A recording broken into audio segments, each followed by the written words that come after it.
Are we recording already? Yeah. Oh, nice. Hey, everybody. Low skates, baby.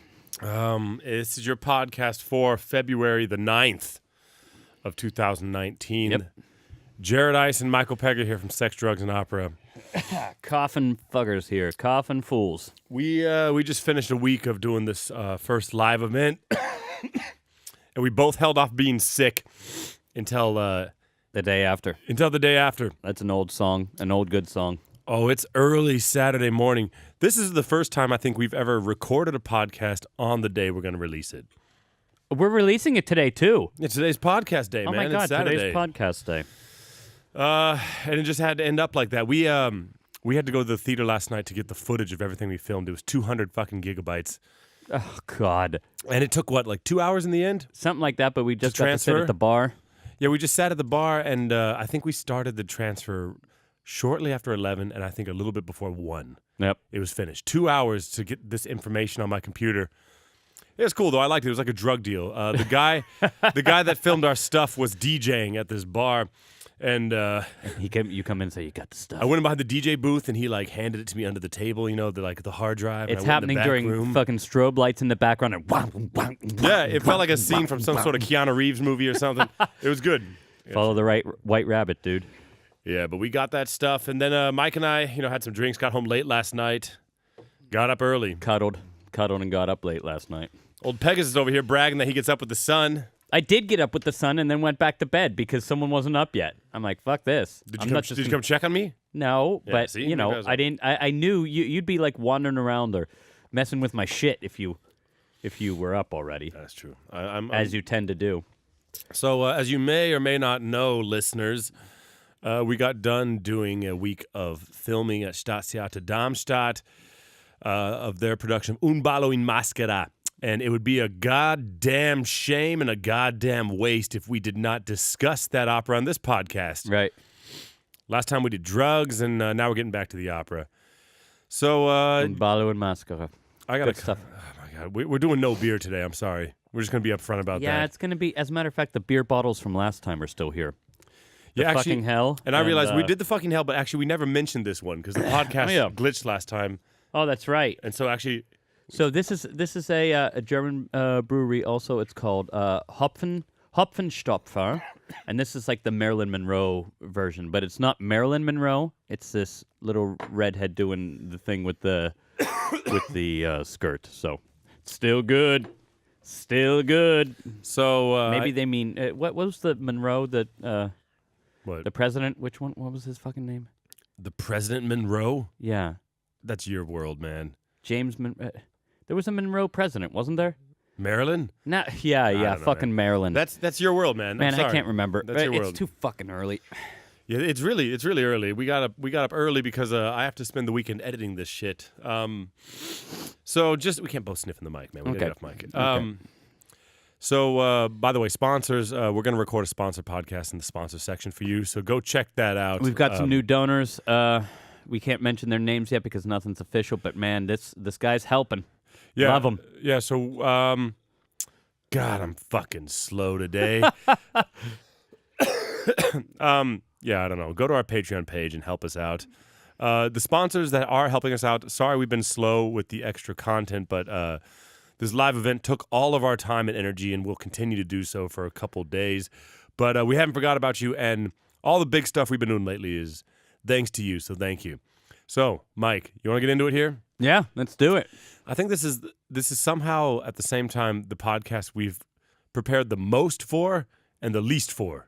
Well, we prepared all this shit for the live event covering Maskenball. By the way, big shout out to Staatstheater Darmstadt for all their help with everything. Yeah, that was incredible. I mean, you go to a place like that and you've got access all of a sudden to all kinds of talent, all kinds of equipment, and they were great with it. So Staatstheater Darmstadt, thank you very much. Awesome show. If you guys are in Germany at this around this area, man, it's worth it. There was some serious singing going on. Yeah, I'm thinking today we probably won't talk about their production as much, but if you're curious to hear what they did, We did a whole goddamn live event. Right, that'll about be it. coming out in the It's next a week. fucking documentary. You're not gonna miss it, okay? I'm gonna shove it down your fucking throat.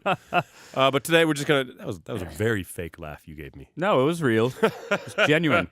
No. Dude, you need a cough button today. Fuck that. Okay, this is real life. All right, so okay, all right, let's get into it. I gotta pump up a bit. So you want to do a rundown, Mike? You want to run down the story?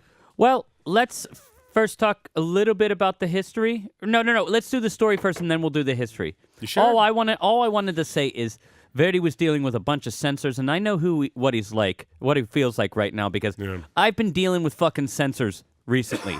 I've been dealing with the censors. I was making some fucking hammer memes, and Jared's like, no, I don't think they're good enough. It's not that they're good enough. Swinging pig balls and everything. And it was an amazing meme. Look. And he's like, no, we can't put that shit out into the world. I'm like, what?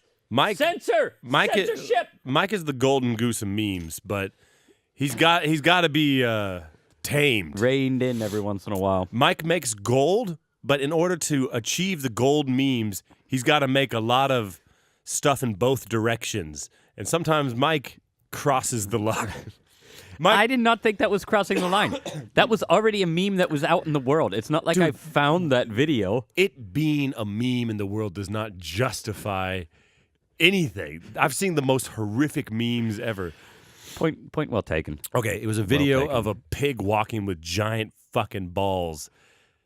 And Mike wanted to show this video of these pig balls. And it said, me walking off the stage after nailing the high note. It was golden pig balls. Tweet it, man. Twitter's your platform. Just tweet that shit. Yeah, you know what, though? Anytime you see somebody going down in social media, it's always because of some old tweet. Yeah. Always. And that's what I mean. It's never because of a quote on a podcast. That's what I'm saying. Piss buckets, pig balls. Okay, I don't think anybody has any context about piss buckets, dude. I once told Jared I was going to tweet. Because you said this on the last podcast. I did. I said it. Well, there it is. The piss buckets and pig balls, which, by the way, is going to be our new shirt in the merch. Look, I've gotten piss memes rejected by you too. Swinging pig balls. That's true. You had some. Yeah, we need to keep each other in check. I think it's a good process. Anyway, if it ain't fake, don't break it. All right. Back to fucking. No, let's go through the story first. Let's get through the story first. Okay, so this is an opera, which happens on stage. Okay, look. Okay, so the opera starts in Ricardo's palace. He gets a letter from Oscar, and it says, Amelia's coming to your party. Well, no, he's got the list. He's got the list. That's the list, right. And he sees Amelia, and he's like, ooh, Amelia. Right. So he's got just a raging hard-on for this girl. Problem is, it's his best friend's wife. Oh! That's a no-no. You don't do that. I mean... That's a no-go, no. There's no rules on lust. You know, you can be as free as you want in your mind. But, don't actively pursue your best friend's spouse. Right. You know, I think everyone can agree on that. Except Ricardo and Amelia. They can't agree on that she's shit. coming, and so he wants to do the same thing. You know what I mean? No. So then what happens? We saw this opera like last night. So he reads this list, gives a great aria. I wish I had my book with me so I could give some of the aria names and everything. But all that shit's gonna have to fall by the wayside today. Mm-hmm. Anyway, sings this wonderful aria, which everybody talks about in this opera. That the only aria that's memorable is Eri tu, and it's not true. The fucking tenor's arias and Ulrika is fucking great. Anyway, then Renato comes in and says, by the way, that's right. I've been hearing some shit. Yeah. And it's people wanting to kill you. And Ricardo's like, It's like, fuck that. I hear that shit all the time. I'm not going to die. So then... Famous last words. Right, so then somebody else busts in, and they're like, this woman Ulrika, she's getting accused of being a witch, using witchcraft, and they want to, like, banish her, right? Right. And so Oscar's like, no, it's more like astrology. And so Ricardo's like, you know what? Let's dress up. Let's play a little dress up and check it out. He's actually pretty lighthearted about it. Yeah, he's like, this could be fun. Right. Let's go fuck around here. So this is the setup. So then he goes there, and we didn't get a chance to talk about this, but you can talk about it now if you want. There's this whole scene where he slips in as a fisherman. Usually he So hides in the back. he right? gets He's watching there. some magic shit. That's right. He gets there, and Ulrika is already reading the fortune of some like young lieutenant or something. And I really like this part of the opera, and it definitely is something that's not entirely necessary to the plot, but it's a good fucking detail. So this guy's like, oh, what's going to happen to me in my job? Am I going to get a promotion? Am I going to get a raise? And she's like, she wants to keep the customers happy. Mm-hmm. She says, yeah, sure. You're going to get a promotion and a raise. Nice. And fucking Ricardo is there, and he's in disguise. He's like, all right, let's make this shit happen. Right. So he writes up a little promotion, and he slips it in the guy's pocket, and then all of a sudden the guy's like, what? This is crazy. Ulrika, you're magic. That's always deep stuff, because it's like... And Ricardo's a giggling bitch in the background, just giggling his face off. Right, so he's having fun with the whole thing. So then these people fuck off. And Ricardo, he's like, I'm going to stick around because he hears that Amelia has requested a meeting with Ulrika. So he hides and he wants to see what's going on. So she comes in and, of course, she's like, I love Ricardo, but I have to, get rid of this feeling. And I need to forget him. Yeah, Ulrika's like, there's an herb down by the gallows. You get that and I'll make you a cocktail that'll make you forget that man, right? Ooh. So she leaves and Ricardo wants to go, but then his friends bust in, right? And so it's all tee-hee, fucking shits and giggles. And all this shit happens. But basically, she at one point, she looks at his hand and she's like, the next person that shakes your hand is going to fucking kill you. Dude, you're going to die. Right, so he offers his hand to all his buddies and they're like, I'm not shaking your fucking hand. And then Renato comes in and he shakes hands. He's like, see, you're fucking wrong. This is my best friend, right? He would never betray me, right? Really? Cough button. Sorry. So he goes to the bathroom and he shakes it off, and then he realizes that his little friend's the one that's going to kill him.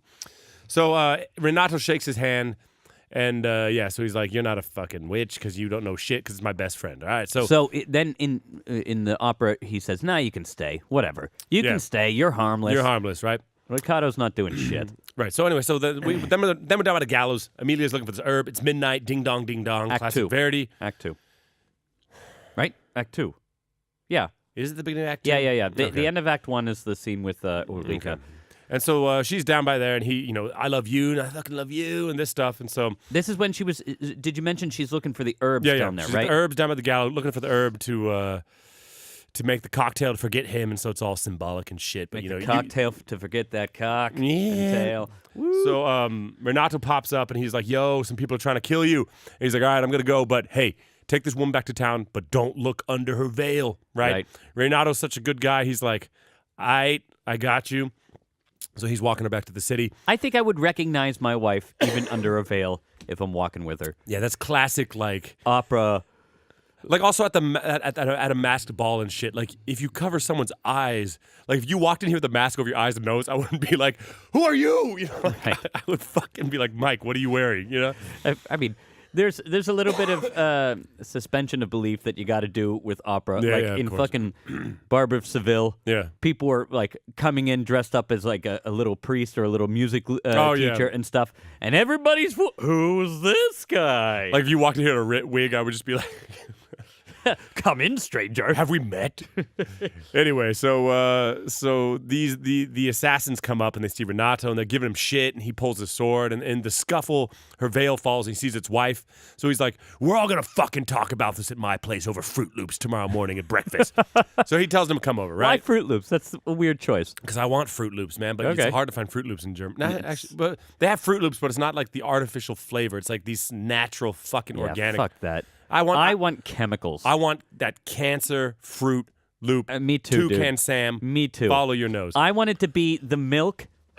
The milk afterwards puts that disgusting coat all the way down your throat. Yeah. Like it's just you can't even wash it off. You have this fucking like fur in your mouth afterwards. Yeah. That's what I want from a Fruit Loop. I don't want milk. I don't want natural.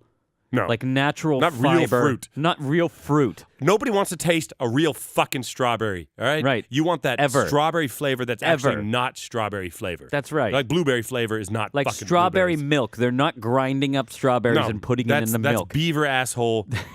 What is that? That beaver gland? They say that. They say anything strawberry flavored is... It's not beaver gland. There's no way I believe that. I'm going to look it up after this. Okay? Please. Just make a note. Please do. We're going to come back to Noted. this. So then where are we in the story here? Oh, yeah, Fruit Loops in the morning. All right, so he says, you all come over. So then she's, she sings an aria like, if you're going to kill me, let me see my son. And so then he's like... Act 3, by the way. Yes. And so then... Or no, wait. Yes. Or is Act 3 when Ricardo sings for the first time? No. This is Act 3. Eddie 2 is definitely Act 3 because that's what comes next is this aria. And so then he's like, you can go see your son, and then She sings a great aria there also, like Moro something, blah, blah, blah, blah. Yeah. Typical. It's a good Italian It's shit. a good aria. She says, "Let me see my son for the last time. Yeah. If you're gonna kill me, right?" Yep. Which he's got to honor killer because because that's how it was. That's how it was back then. So he does the whole Eddie 2 recit, and it's like, you go see your son. And then during the aria, he's like, no, it's not her. It's Ricardo. I got to kill that guy. So then coincidentally, at the end of the aria, the assassins walk in. And so now they're all aligned, and they're like, we're going to fucking kill that guy. And they all want to do it, so they decide to draw names. Amelia comes back. He's like, you draw whose name it is. She draws Renato. He's like, fuck yes, right? Of course, he gets to do it. I get to do it. So just then, Oscar brings the invitation to the masked ball, right? And they're all like, oh, this is what we're going to do it. So you get the quintet with, she's like, oh, I have to warn him, and they're advancing their plan. Boom, right? Next with Ricardo's mansion, and he gets like an anonymous tip that someone's going to kill him. Obviously from Melia, the plan. He's like, fuck that, I'm going anyway. And he also reveals that he wants to send Renato and Amelia to England, right? I love her. I love him. Just fucking, because this... Just get out. We didn't say at the beginning, but Un ballo and maschera takes place in Boston, if you didn't know that, in Verdi's original opera, right? So they're in Boston. He decides to send them to England away, right? Okay, so then he goes to the masked ball, and then it's this classic Hollywood thing, everyone's fucking there. And, of course, Amelia and Ricardo find each other first. I love you, I fucking love you, but we can't be together. Goodbye, goodbye. Renato comes up, boom, stabs him in the fucking gut, and then he dies for like 20 fucking minutes, Well, it wasn't actually that long. It was shorter than I all Verdi, remembered man. it. It's my lead. So, okay, so while he's dying, he's like, yes, I loved her, but, we didn't fuck, so, like, don't be mad at her, and I forgive you, and I forgive you. For killing me. And I was totally going to let you guys go to England, but it's cool, it had to be like I would be the exact opposite. I'd be like, dude, I was just about to write you guys a fucking free trip to England. Fuck you. Fuck her. Yeah. I'm dying. Yeah. I'm not forgiving you for this shit. I'm fucking dying. I'm going to haunt your dreams, motherfucker. So he fucking dies. Tear that piece of paper up right in front of him, dude. So he fucking dies and the opera's done. All right, so there's a lot of interesting history shit about this piece. Yeah, look, a lot of interesting stuff. I don't know an opera that is more tied to a historical event. And you know what? The crazy thing is, Gustavo, right? Nobody knows who that is. Yeah, nobody knows who that is. No, I mean our listeners, he was Mike. the You first, can't just drop a name. He was the Oh, no, well, okay. I assume that a lot of people know about the turmoil. Let's do that first. Let's talk about the turmoil that Verdi had to go through when let's writing try it. to keep a chronological order to this. Well, so Verdi wanted to write an opera, right? About Gustavo III, who was king of Sweden. Right. And he was a real guy, and he was really assassinated in 1792. Let's get into all that later. I know. But it's a real fucking story. So this is the 1850s, right after Rigoletto, Verdi wanted to write this piece. But censors back then were real fucking touchy about you killing kings on stage. That's you know what I right. mean? They were like, yeah, don't do that shit. Nowadays, you can have fucking Kevin Spacey be the president in House of Cards and just fucking like kill people. It's no problem, right? But back then it was not cool. So they were like, look, change the name. At least make it a little less obvious that it's fucking him. Right. Call it Una Vendetta in Domino. And put it set in Poland. Put that shit in Poland. No right? one gives a shit about Poland. Just put it in Poland. So that was cool. It was all going well. They also said, you should change some of these fucking names. And then some Italian people tried to assassinate Napoleon. Bad idea. And then the censors were like, bro, you got to get this shit out of Europe, and you got to change every goddamn name in this fucking piece. And they were just about to start rehearsals, like a day or two away from starting rehearsals. Could you imagine how frustrating that'd be? We write one of like our mini operas or something, and like day of filming, someone's like, you guys can't do any of this shit. The European Union comes in and like, you guys have to get this shit out. I would just be like, I quit. I'm on the brink of quitting every single day. Every fucking day. It would take nothing. So Verdi's like, fuck you guys. And there was this whole legal battle that ensued and shit and all this. But eventually he came back. And then we had Un ballo in maschera set in Boston. Gustav became Ricardo, the fucking governor of Boston. Which, why are you doing that? Why is it then Ricardo? Yeah, I don't know. Governor of Boston. I mean, why not get... Puccini went with Dick Johnson, right? In Fanciulla del West. No, that one. Yeah. It's it's really Like an American name. you yeah. mean? He could have done American names, Yeah. but he didn't. Yeah, and also and then he said it earlier for some reason. Like they also didn't want it in the same time period because it's set like in Boston. They do it like in the 1690s. Yeah. But of course, the assassination was in the 1790s, Right. 1792. So yeah, that's how Un Ballo and Maschera became what it was. But these days, you see a lot of people not only place the opera in Sweden, they also place it in the right year, 1792. But Right. then they also change the characters' names, especially Back to Riccardo being Gustavo. Gustavo in Italian. And in Darmstadt, actually, they had Renato. Then also he had the Swedish name of the assassin. Ankerstrom. All these people are real people. Ulrika also. And you told me, I was surprised to hear that she, in real life, also predicted his death, right? Yeah, 4 years beforehand, Gustav actually. So Ulrika was she was the daughter of like a groundskeeper for the king, right? Yeah. So she grew up. This whole fucking thing is fascinating. All this history is really fascinating. She grew up like in the fucking politics and world of a palace. Yeah. You know, so those people who they're not like political figures, but they've got their hands in all the pots because they know all like the chambermaids, Yeah. they're hearing secrets and everything. And she basically had, she grew up in this world and then became like a medium, right? Yeah. Did seances and shit like that. Actually, her nickname was the Coffee Queen, I think. Okay. I didn't think know that. the Coffee Seeress, like seer, Yeah, right. but they called it like Seeress or something like that. Okay. It was fun. It was cool, The feminine conjugation or whatever. right? Because her big thing, and they said this where I read it. They said coffee. She would read coffee leaves. Okay. Which I don't know what the fuck people are doing with coffee leaves. Yeah.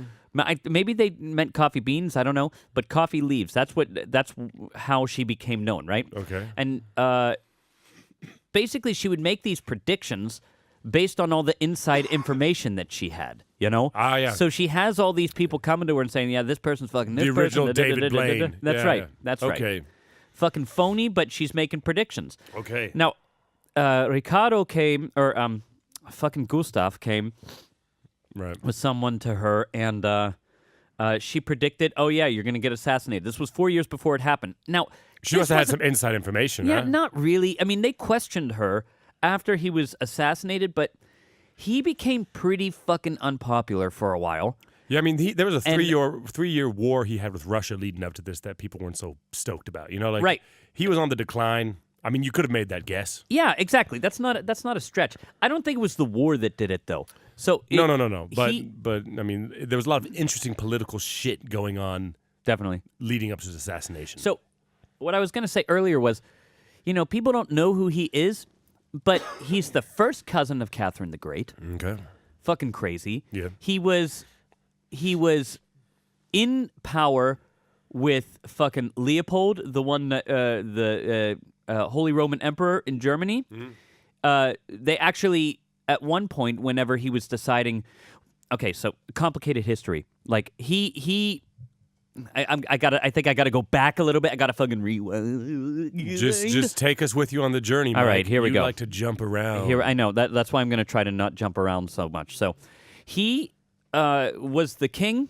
Who's but- he? Yeah, Gustavo, of course. He was the king, Yeah. and at the time he was the king, Sweden was in this period of liberty. I think they even called it like the period of liberty. Clever. Right? Clever.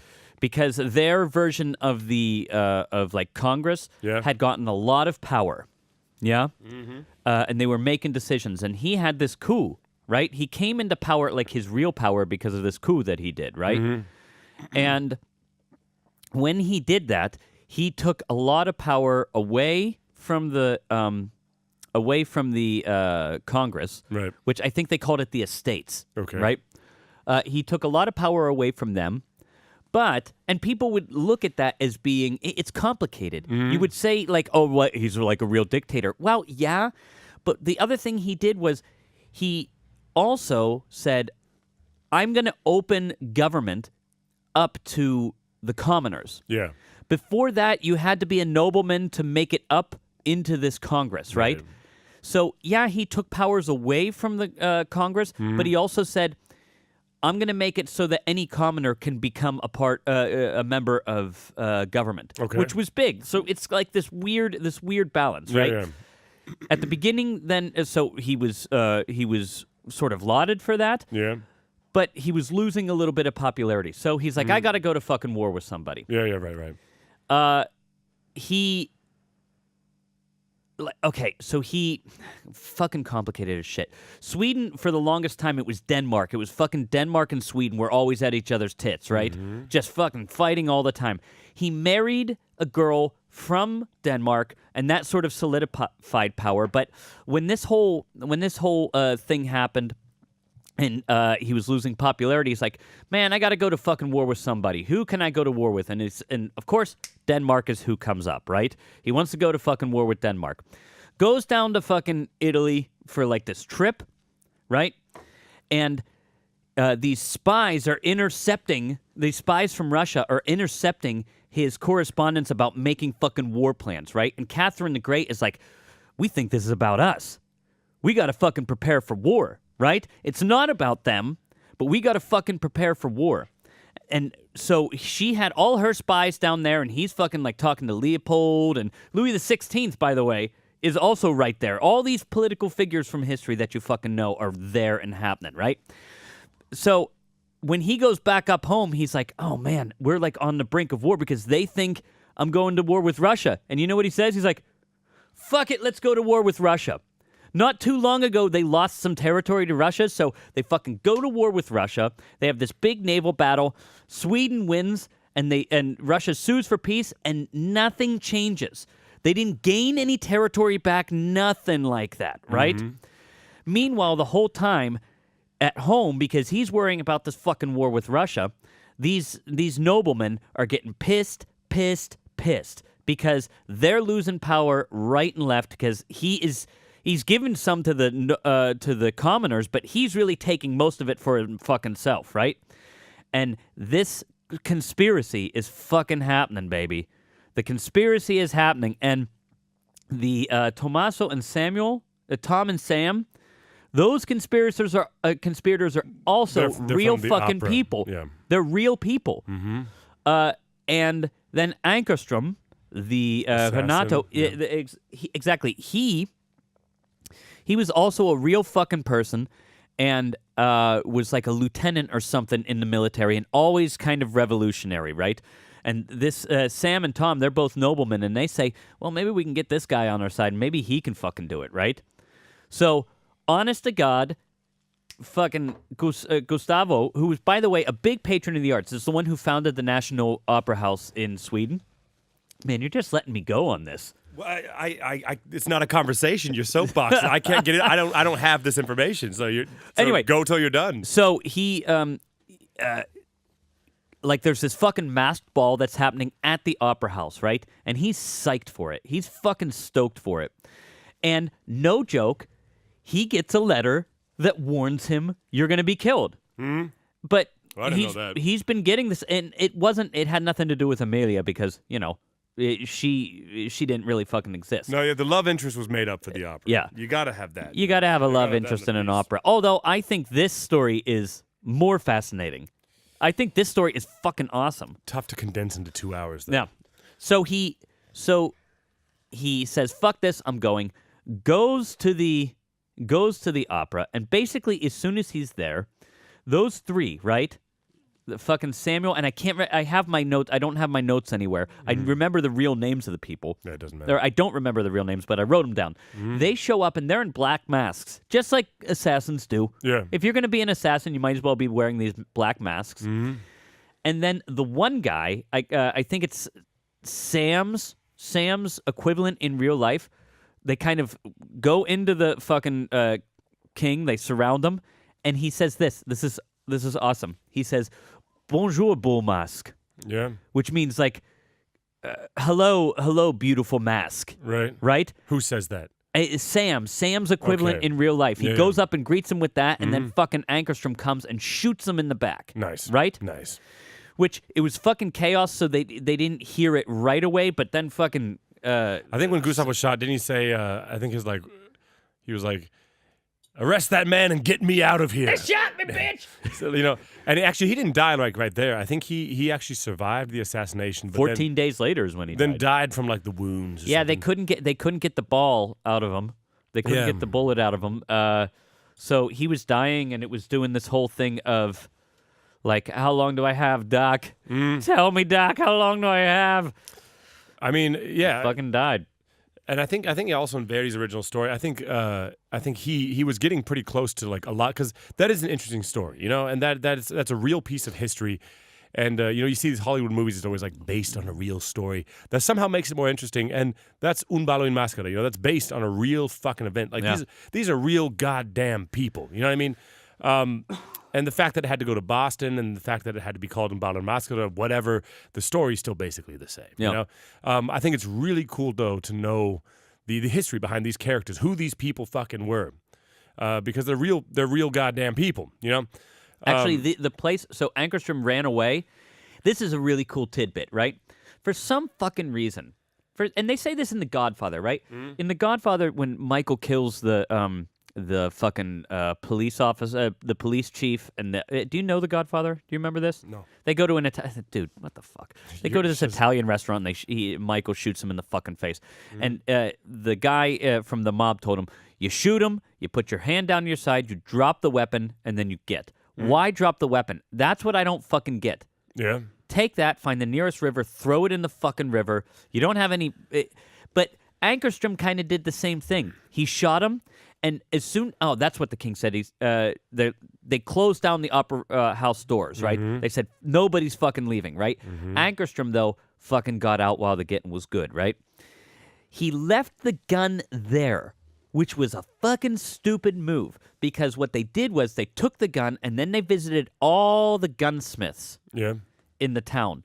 And somebody was like, oh yeah, that's Ankerstrom's. I did some repairs on that gun last week.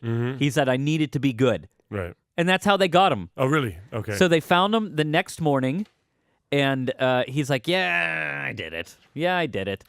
And they put him in this jail, and this jail that is there now, or the jail that he was in, you can go to. It's like a cafe now. Really? It's turned into a fucking cafe. How cool is that? That's why you got to kill people with icicles. Yeah. That's how I would do it. Okay, Frozen. Okay, Elsa. No fucking murder weapon. Mike, do you have any thoughts on the opera? Well, yeah. I find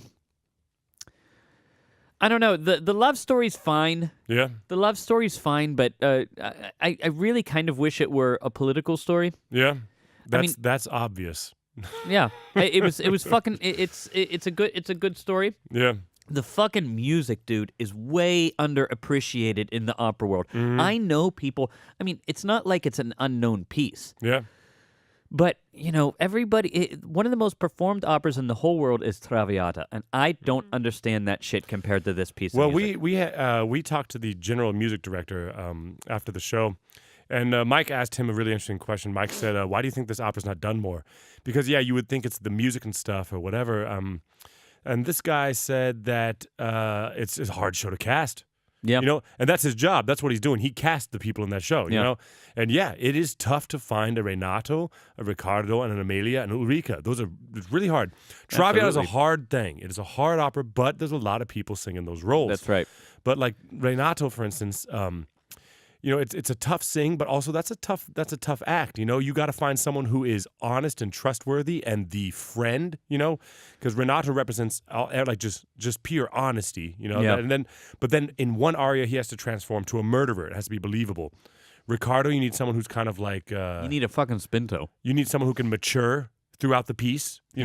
From being like young and like boyish to more mature enough to make decisions to England. Amelia's dramatic. Ulrika's like, what is that? That's actually a contralto. That's a contralto role, right? Yeah. Yeah. I mean, where the fuck are you gonna find that with these other people?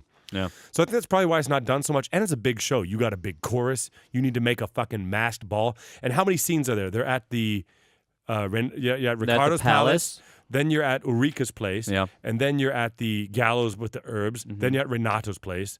Then you're at Riccardo's place again. And then you're at the masked ball. You need like 6 scenes at least, right? Yeah. Maybe I forgot one. No, but it's not so. I mean, there are more complicated things to put on than that. But I understand why it's a difficult thing. But the fucking music, dude. Ulrike's music Yeah. is this bum bum. Dun. It's fucking scary as Yeah. shit. Now, Verdi did some good work. I mean, this was, like we said at the beginning of the podcast, this was right after Rigoletto. So, like, dude was on his game at the time. Yep. And, I mean, there's other great pieces in this, but come on, man. Fucking Eddie, too. I mean, goddamn. No. Look, the tenor arias are way underrated. This scherzo è follia, si fatta profezia. It's fucking funny. It's good. Oh, by the way, if you guys have Spotify or whatever, right? Or even on YouTube, I think there's an illegal copy of it there that you can listen to. Okay. Listen to Gigli, Beniamino Gigli doing this.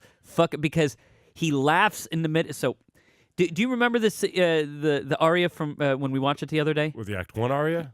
Yeah, when he's at Ulrike's and he's laughing at her. Yeah, sure. Right? So the way he does it is it's fucking brilliant.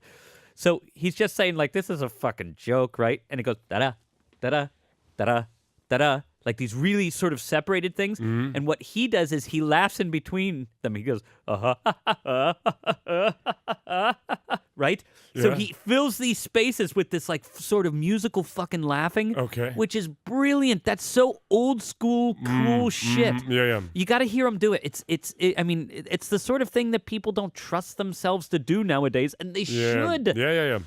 Yeah, it's tough. It's tough to find people that are willing to do like these character things, you know, to be free enough to do that. Everyone's kind of just trying to uphold tradition. But that's the thing. It's fucking Gigli.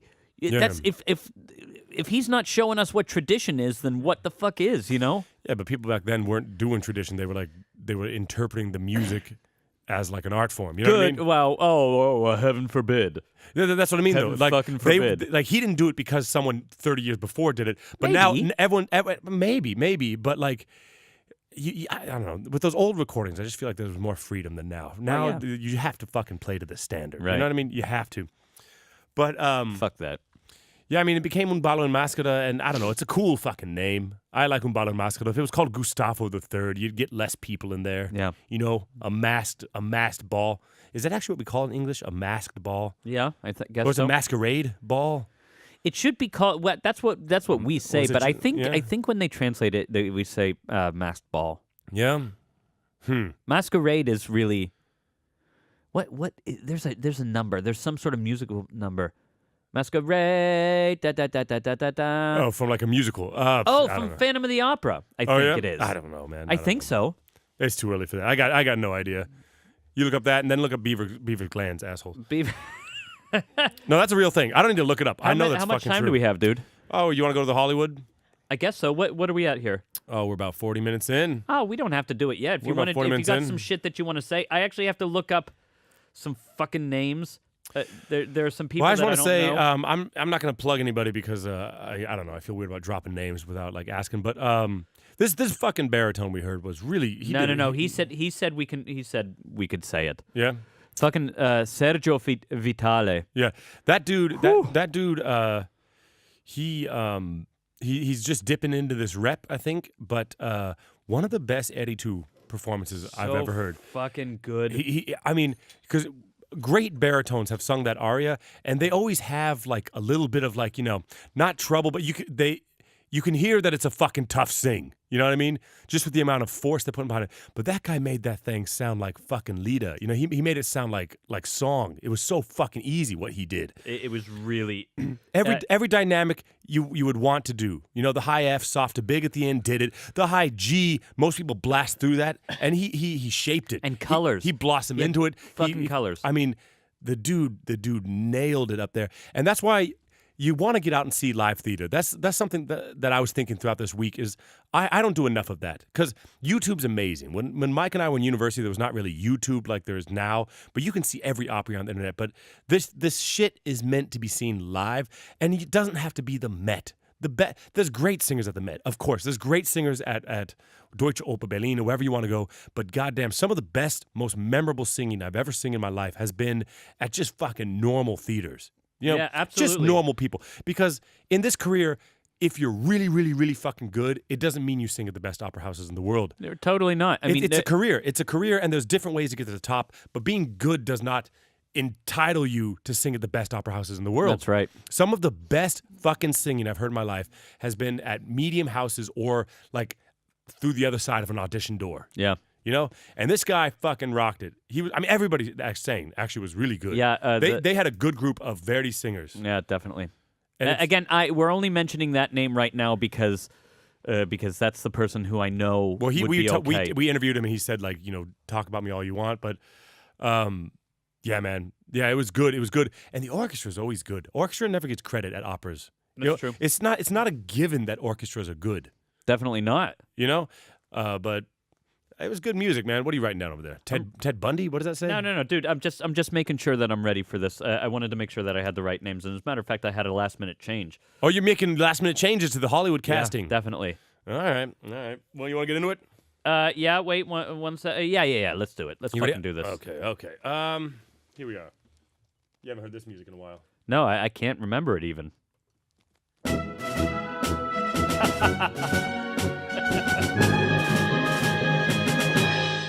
I couldn't fucking even remember at all what it was supposed to be. That was really good. That was back in the day. You want to go first? You want me to go first?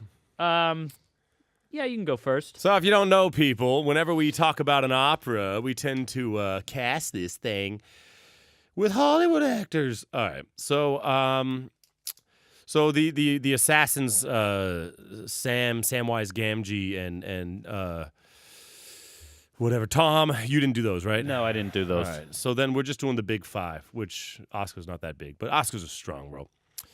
I'm going small to big. Oscar, I did Tom Holland. He's the new Spider-Man. Oh, you did it. Oh, God damn it! You cast it as a man. Yeah, it's a man. Of course, but because it's a soprano who sings it. Oh, fucking you shit. You cast a woman for Oscar. It's fine. You could do it. No. I thought about doing 11 from Stranger Things, but you just get a boy in Hollywood movies, but in opera, you have to get someone who sounds like a boy, which is usually a woman in a pants role. You know what I mean? Now I got to rethink it. Oh, Tom fuck, Holland. Last minute changes. Tom Holland's not the best one, but the reality is, if I was actually casting this movie, you would go with an unknown for that role.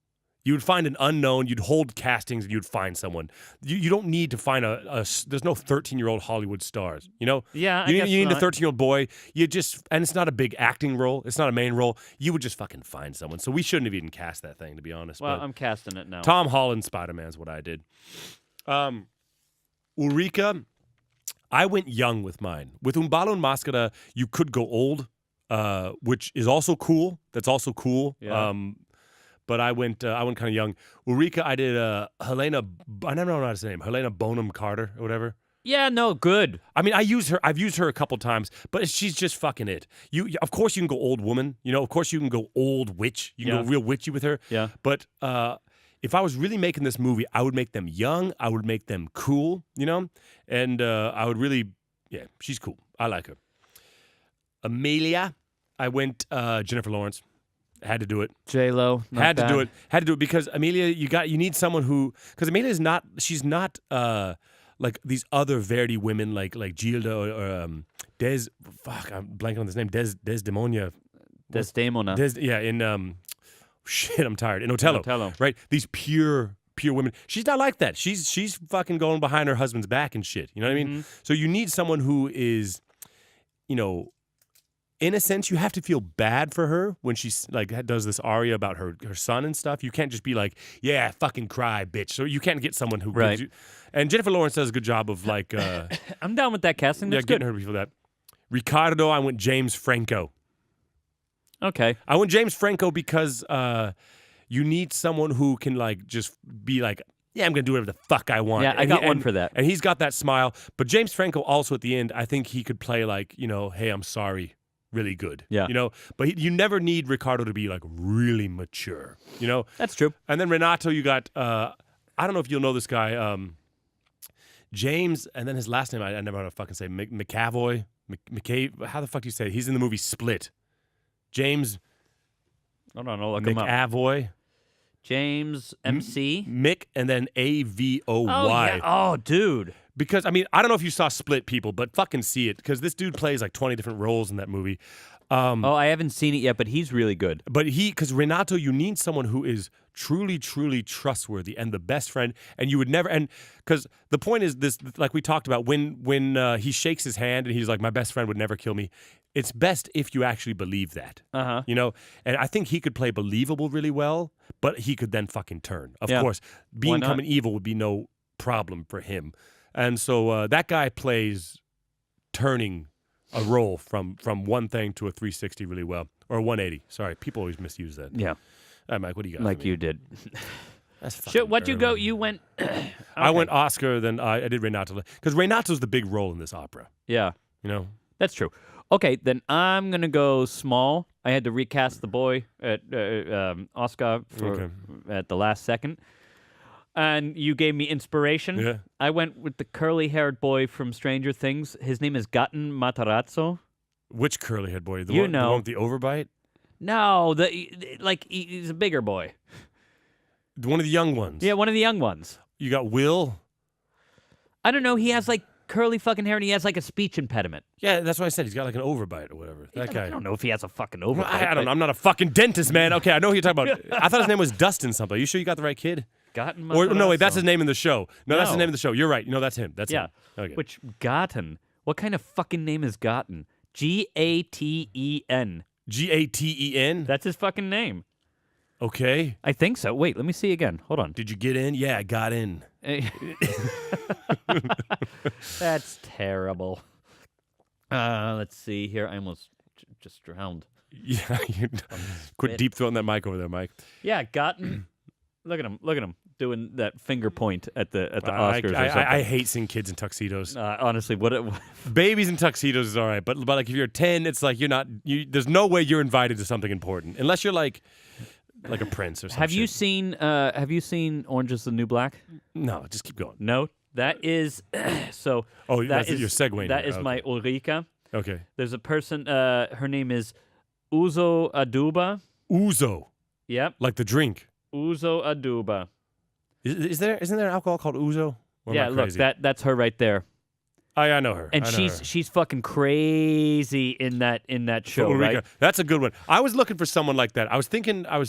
Who did I want to go with? I can't remember. I But wanted yeah, to that do- was good. If I would have thought of that, I would have gone with that. That was a good one. She'd be a fucking I back that crazy up. ass That's witch. good. That's good. Crazy That's ass good. witch. That's good. That's good. Who'd you go next? Then I went Amelia. Amelia. Yeah. Elizabeth Olsen, Yeah. Okay. because she's fucking talented, and I can imagine people falling in love with her. Amelia wasn't the hard one to cast. I guess. I don't think. I think. It was just less consequential than the other ones. Amelia wasn't that hard. Ulrika's actually not that hard either in a Hollywood sense. Yeah, right. In the opera, that's a hard role to cast, but Hollywood, no. But I think Renato for me was the hard one. Man, I love whenever an Ulrika starts singing and you're like, is that a tenor? Oh, when women do that, when women got that chest voice, Yeah. you know, because if a woman sings low, because men and women, they have basically the same passaggio, and if you got a woman with a thick enough chest voice, she can hook and push on like an E4 like I would. You know Right, what I right. mean? If she comes in as a crepe, Yeah. and if you hear women that can fucking Yeah. and it's awesome. One It's like one of the coolest fucking sounds. I don't want to cut you off, but I gotta say, you got to listen to Whitney Houston singing the national anthem on YouTube. If you search it, it's at some Super Bowl, and she fucking hooks and pushes like a goddamn tenor because she's belting, Yeah. but it's an octave up, so she's above the tenor high C Right. on like on a D5 or whatever, and she really like she hooks and pushes. It's an awesome sound. I straight up wish hooking and pushing. people would sing like that. I keep going. Ricardo, who do you got? Ricardo, I first cast Yeah, Chris Hemsworth, yeah, Thor. yeah. I but thought about him, but he's too strong. Oh, wait. well, no. He's I too mean, sexy. He could be strong and sexy, but then He's too sexy. that motherfucker, he's gorgeous. yeah, he's yeah. fucking gorgeous. No, look. Could you fuck my wife? What a weird thing to do. Yeah, I'm uncomfortable now. What was I going to say? Oh, and then in the suggestions on IMDb, down was two more, and I'm like, oh, that's my man, Chris Pratt. Damn. Chris Pratt. Yeah. Also, good-looking guy. Someone's fucking Elizabeth Olsen has to fall in Yeah, love with him, so damn. he's got to be good-looking, but he's also got to be fun. And He's funny, and he would do that Ulrika sing really well. But He could get serious. He's got some serious chops. He doesn't have like he's not like Denzel Washington. How do you know? But when's the last time we saw him do something like that? Jurassic Park when that dinosaur died. No, he's got enough serious chops to do the death scene. You know, Well, no, it's look, fine. those are- It's not Othello. He's not going to do Othello. All right. But that's the thing. I can't. I love being surprised by the fact every single time that comedians are really good actors, really good dramatic actors. Because comedy is underrated. Comedy's fucking hard. I mean, you have to the timing that you have to have for to be funny, to be really funny, of course, translates into the timing that you need for doing something dramatic. Timing is kind of timing. Yeah, you know? Timing is timing, and if it's for being funny, then it's for being funny. If it's for being serious, I mean, people for the longest time thought, oh yeah, Robin Williams is a goofball. Yeah. Fucking Jim Carrey's a goofball. Those guys can act circles around some people who are just dramatic actors. Yeah. I mean, you watch fucking Good Will Hunting. Right. Robin Williams is fucking brilliant in that movie. Well, because and they do it like well in La Boheme. You see it to knock somebody down, you have to build them up. Right. If you don't make them laugh and then you kill the funny person, you know what I mean? It's not going to be as effective. Right. If you just have someone that comes out and they're serious and then they do serious acting, I don't know. That's why you need comedians. They're funny and then something tragic happens to them and then you feel for them because you don't want this good person to hurt. Highs and lows. All right, Renato, who do you got? Russell Crowe. Russell Crowe, dude. Nah. Why? No. Why? Nah, because he's Fuck good that. he's good for the end, but for the beginning, he's No, not. is. Think Gladiator. Think Gladiator. He always looks ready to fucking fight. And, he should be. I don't know. No, fuck that, dude. You don't know what the fuck you're talking about. Look, I don't know, man. Renato, I do this fucking German. Renato. know. I can't do it. And ballo and maschera. Renato. No, listen. Yes. You don't know what the fuck you're talking about. Renato is ready to fight all the fucking time. Yeah. He's ready to. He's basically like Ricardo's security force. He's there like, I've got the intel. Yeah. Whenever he's escorting Amelia and doesn't know it, he whips out that fucking sword against two guys and ready to fucking go, dude. Imagine the scene now with Russell Crowe transporting Amelia somewhere. Two guys show up. Who do you want on your side? You want fucking Maximus Decimus Meridius, right? Maximus Decimus Meridius. I don't know. Commander of the Northern Army. Yeah, okay, fine. And I will have my vengeance in this life or the next. Fucking best line in all of it's so fucking good. No, but the other thing is his loyalty is unquestionable. Yeah. Like, imagine in Gladiator was my inspiration for that one. Yeah. When he was so loyal, absolutely loyal, that somehow his body position, his face whenever he would talk to the Emperor in Gladiator was like, you believe 100% he would kill anybody, do anything for that Emperor. Yeah. He would do anything. All right. And that's fucking incredible. Nah, I think you won this one, which is fucking frustrating because you were over there writing down actors while I was talking. Yeah. Fucking bullshit. I actually got up early and fucking sat down and was like, who would I How do you recast in this? How do you know I won? You put that shit up for a vote. No.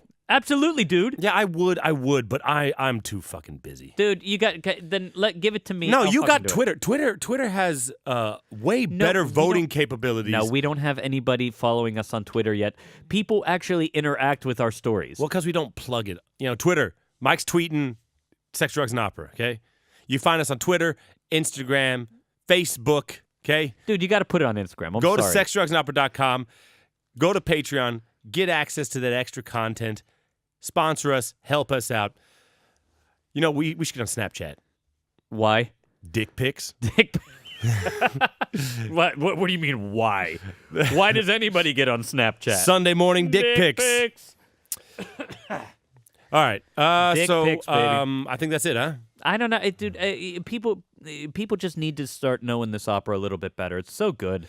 It's Umballa, but I mean Umballa Maschera. It's a good story, but it is a Verdi opera. It's a lot of music. It is a long night. Yeah, you know what I mean. It is.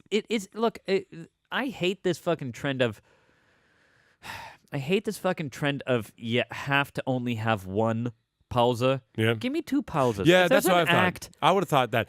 After the first act, intermission, because it's a long night anyway. Right. So just it's like if you got to take a long drive, take a couple piss breaks. You know. Yeah. It's like it's already going to be a long time. At least make it comfortable. Yeah, like 20 minutes isn't going to kill you. Yeah, 20 'cause minutes won't kill you. People are getting detached from what opera was. I mean, they used to serve fucking food in there. You know, they'd walk down the aisles. You know, give you a fucking ice cream while you're watching the opera. Like You know what I don't understand? it was an event. You know?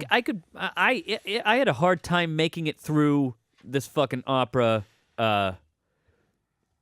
myself, and I'm a young man with a normal fucking bladder. Yeah, you know, we drank me too. some We beer. drank too much beer before the We show, drank too and much it beer, was. but how are all these old people with weak ass fucking bladders?